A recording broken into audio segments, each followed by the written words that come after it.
I have a wonderful electronic invention I want you to see. It looks something like this.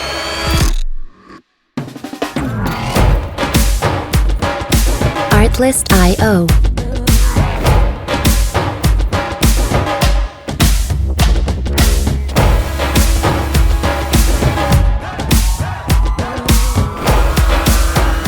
Quiero presentarte la segunda parte de esta radio Westinghouse que te dije que quería aprovecharla para hacer más cosas sobre ella. Y una de las primeras cosas que voy a hacer, y teniendo en cuenta que por la parte de atrás está muy hueca, es lo que hemos hecho en muchas radios ya, que es ponerla a una tensión de 220. Pero cuando las cosas se hacen muchas veces y más o menos funcionan, pues al principio pues igual no es preciso. Y eso me pasó a mí. ¿Qué me pasó? Pues que dije, bueno, corto las pistas y luego lo veré con más cuidado. La pista que alimenta a los filamentos y le voy a poner una resistencia en serie, de tal forma que sea capaz de absorber esa diferencia de tensión. Y además recordarás que poniendo un diodo, pues esos 220 vienen a ser casi 170, con lo cual ya no tengo que trabajar con tanta caída de tensión, porque ya no será esa diferencia de la que caen los filamentos respecto a 220, sino aproximadamente a 170. Ya dijimos que el diodo lo que hace es poner más bajo ese valor eficaz. Y ese valor eficaz lo pone más bajo 220 partido por la raíz de 2, que eso es 220 partido por 1,4, y bueno, al final viene a dar 160 y tantos, supongamos 170. Y entonces, de una forma precipitada, sin medir, hice lo siguiente. Como he comentado, rompí la pista que iba al filamento y lo que intercalé fue una resistencia, digamos la primera que me encontré, de unos 360 ohmios, 6 vatios. La puse y le puse el diodo, como puedes ver. ¿Por qué puse el diodo en ese lado? Bueno, lo puse en ese lado porque era una simple pista y yo dije, bueno, pues aquí no hay más que una pista, si lo intercalo seguro que esto me funciona. Por eso lo puse en ese lado. En el otro lado salían más pistas, así que dije, esto es muy sencillo. Lo puse y efectivamente la radio funcionaba. La resistencia se calentaba mucho. Ya dije que hice, bueno, lo puse casi todo a ojo. Pero la radio estaba funcionando. Y aquí puedes ver, ahí ves el corte que he hecho precisamente para intercalar esa resistencia de 360 ohmios, que va a ser la de absorción de filamentos. Ahí le he hecho un corte porque era un sitio sencillo, se veía claramente cuál era la pista que iba a filamentos y lo corté. Luego lo que voy a hacer es hacer un corte, pero en lo que va en el otro conductor. Ahí ya lo he hecho. Era el otro polo de la red y lo que le he metido es el diodo, ese diodo que estás viendo. También sencillo porque era una sola pista de circuito impreso. Dije, esto es muy sencillo, por esta pista se alimenta, digamos, toda la radio. Y ahora incluso la puedes escuchar en cuanto yo la enchufe. La ciencia anunciando Ahí lo tienes. avances que no están demostrados. Y ya está funcionando. Se puede. Pues parecía éxito la primera. Tenemos que usar las palabras con mi. En Europa Abierta nos preguntamos por el Espacio que pretende ser una tregua y un tiempo de encuentro. La emoción. Porque esta tecnología en relación con la Luna.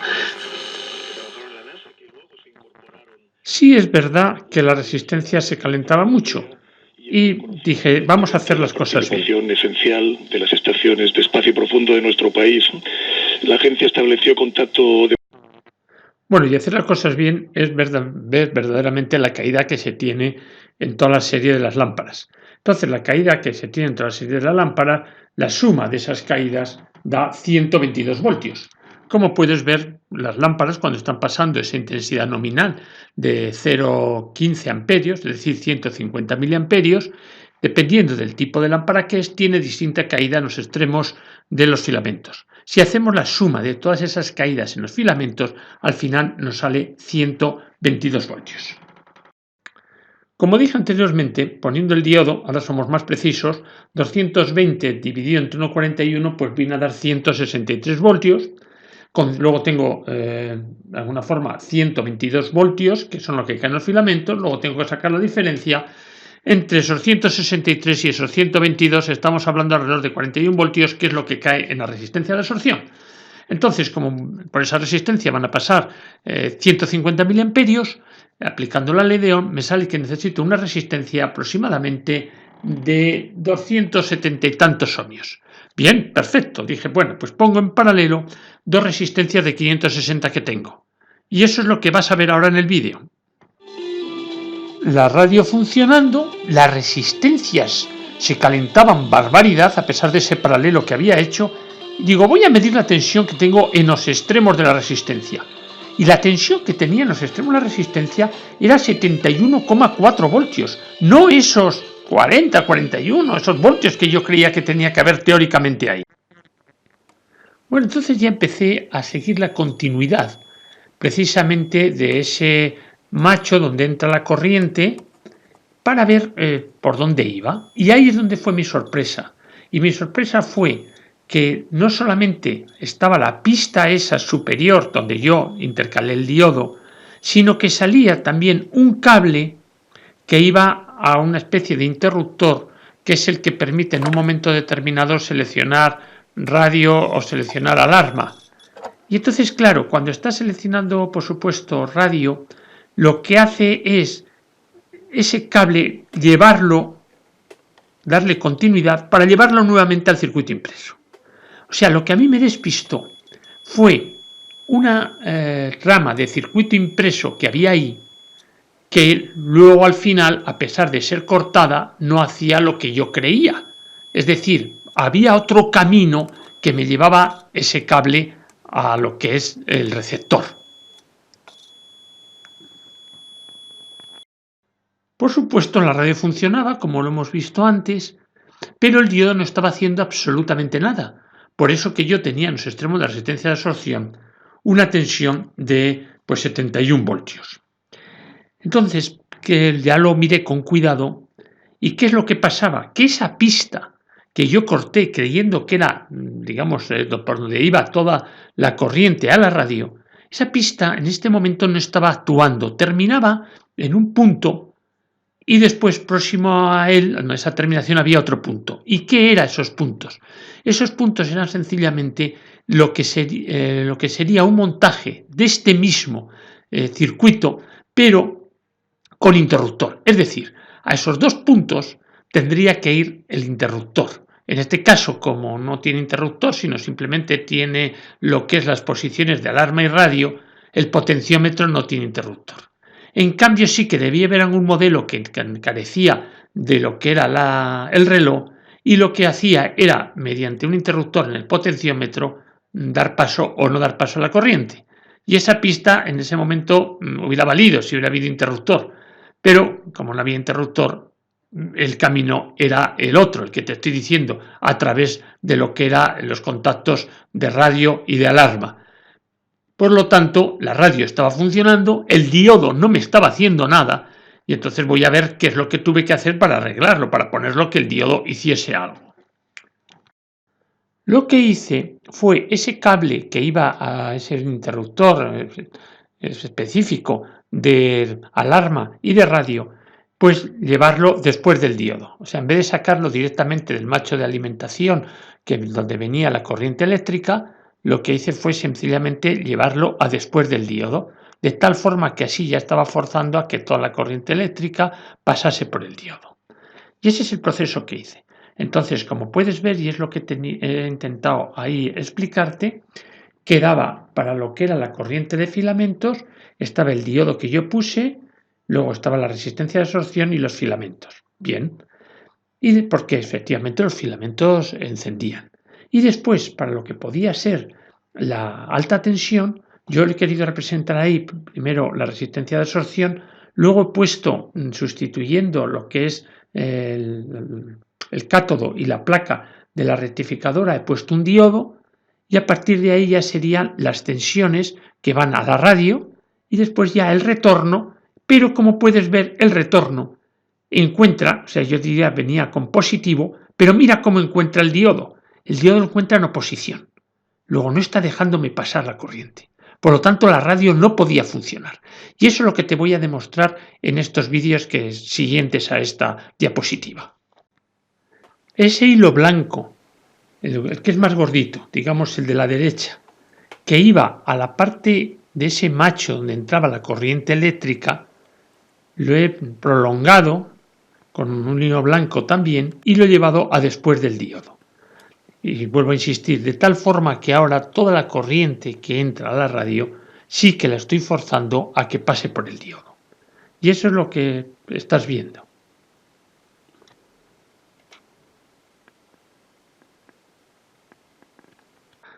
Ahora puedes ver la continuidad precisamente de ese hilo blanco. Es ese hilo blanco que va a lo que es el interruptor de alarma y de radio.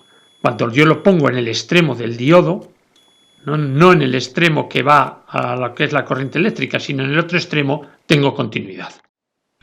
Bueno, ahora voy a mirar qué tensión tengo en los extremos de la resistencia paralelo esa. Esa resistencia de un valor, me parece que son paralelo de 2 de 560. Tenía que haber 41 voltios, pero marca 31. Bueno, bien, una cosa es la teórica y otra es la práctica. Pero ya no me preocupa. Ya por lo menos estoy viendo que el diodo está actuando.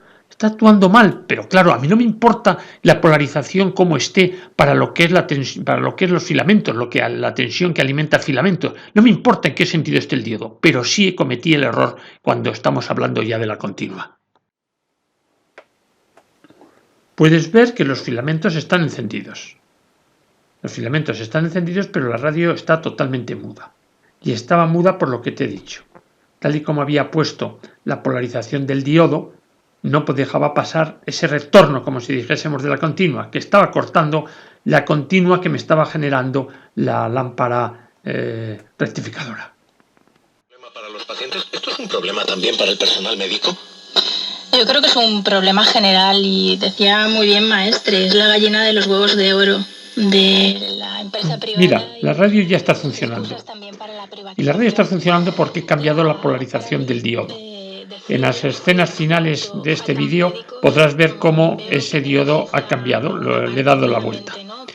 Ahora estoy midiendo la tensión en los extremos de lo que es la resistencia.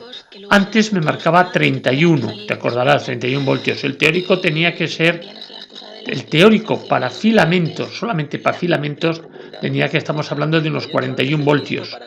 Pero también es verdad que el diodo en este momento y la resistencia de absorción está metida en todo el circuito, con lo cual ahora la corriente que está pasando es más grande, es la de filamentos más la de propia de las placas, las corrientes de placa, las corrientes positivas, digamos, y por lo tanto la caída de tensión es mayor.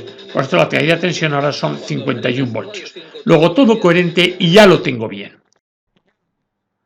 Recordarás que en la primera parte de este vídeo dejamos funcionando el reloj con ese circuito, digamos ese inversor, de manera que yo le estoy metiendo continua y al final tenía una corriente alterna capaz de mover ese reloj a 60 Hz, porque yo ese generador lo había hecho, ese inversor lo había hecho de 60 Hz. Pero en un momento determinado dije, ¿qué hay en el mercado? Y eso es lo que te voy a explicar. Encontré en AliExpress lo que estás viendo. Es decir, un inversor capaz de ser alimentado a la entrada en continua 12 voltios y la salida en alterna me da 110 y 60 Hz, que es lo que yo buscaba. Dije, pues muy bien. Y además, este tiene dos salidas USB, es decir, la capacidad de alimentar dos dispositivos USB. Que eso me va a dar juego para el tercer vídeo todavía. Pero ahora quiero centrarme en esto, en ver las posibilidades de hacer funcionar ese reloj con este inversor, en vez de, digamos, con el otro que yo monté.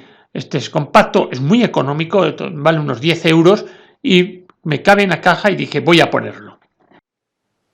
Como puedes ver, el inversor, su parte de 12 voltios, su conector es propio para ponerlo en el mechero del coche.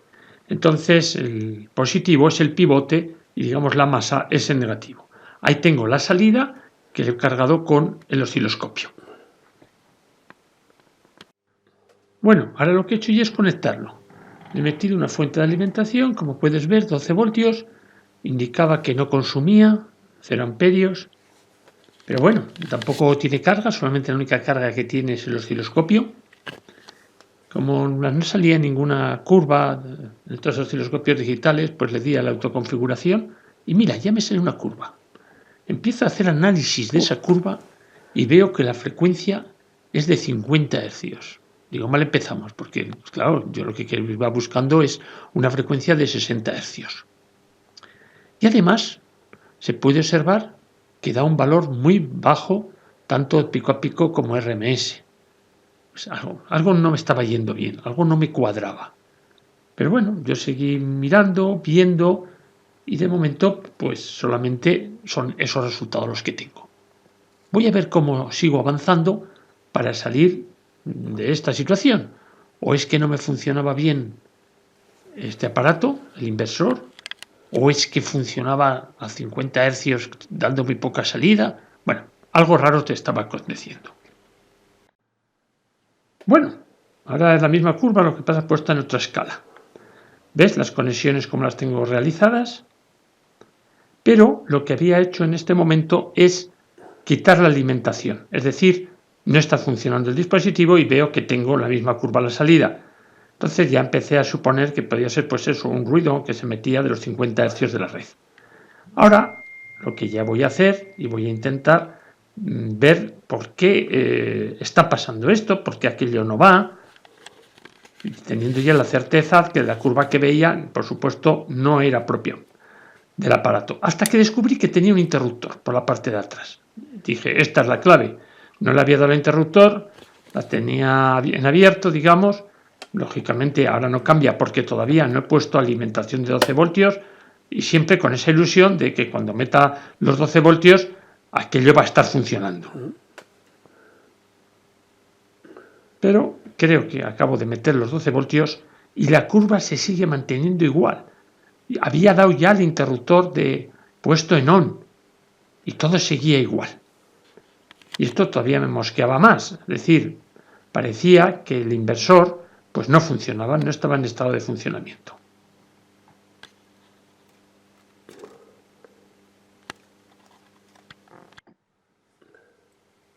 Bueno, seguí probando.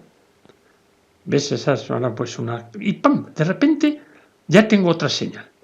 Esa señal ya es una señal no sinusoidal, pero vamos, yo creo que suficientemente válida para lo que quiero, que sí tiene ya una frecuencia de 60 Hz y un pico a pico casi de 300 y pico. Es decir, ya estaba funcionando. ¿Y cuál era el problema que tenía? Muy sencillo, que a pesar de usar unas bananas bastante buenas, no hacían buen contacto. Y como habrás visto, lo que estoy haciendo ahora con los dedos es que esas bananas hagan buen contacto. Ahora ya lo que le he puesto es el reloj. El reloj puesto a la salida como carga y a ver si funciona.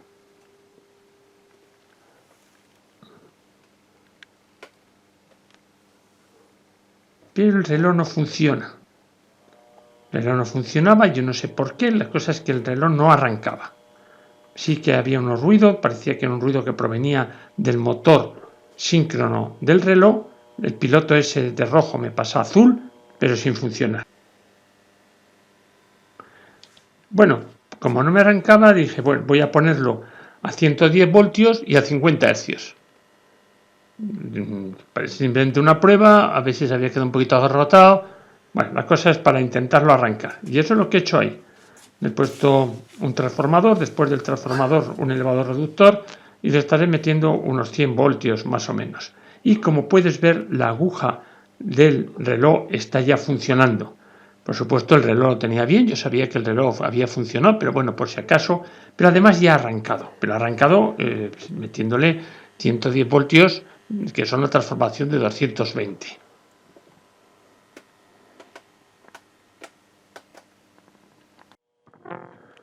Mira, lo vuelvo a conectar con el inversor y ya me funciona. Sí que es verdad que el reloj hace más ruido que cuando está funcionando con los 110 voltios de la red. Es decir, el inversor, o bien sea también porque el inversor está funcionando y mete un pequeño ruido, pero el propio reloj yo creo que mete un zumbido superior a ser alimentado por una corriente sinusoidal más pura como es la red. Ahora va con otra fuente de alimentación. Sí, efectivamente, ahora ya va 12,2 y una intensidad está consumiendo no llega a medio amperio. Es decir, que estoy metiendo casi 6 vatios para un consumo del reloj que figuraba, me parece, 2,5 vatios. Pero bueno, hay que tener en cuenta que tampoco el inversor es perfecto. Bien, ahora voy a hacer un resumen de lo que he hecho. He hecho poner la radio a 220 mediante un diodo y un paralelo de resistencia de 560 ohmios. Con eso ya he conseguido, después de todas las peripecias que he pasado, ponerlo a funcionar la radio a 220. Y como segundo paso, lo que he hecho es, con un inversor de 12 a 110 60 Hz, hacer que el reloj funcione. Que lo tenía resuelto antes también con aquella electrónica discreta que había hecho y aquel transformador de 101, pero a mí me ha parecido más elegante esto. Y además, y vuelvo a insistir, este tiene 2 salidas USB, que en el siguiente vídeo diré para qué los aprovecho. Muchas gracias por tu atención, espero te haya gustado. Artlist.io.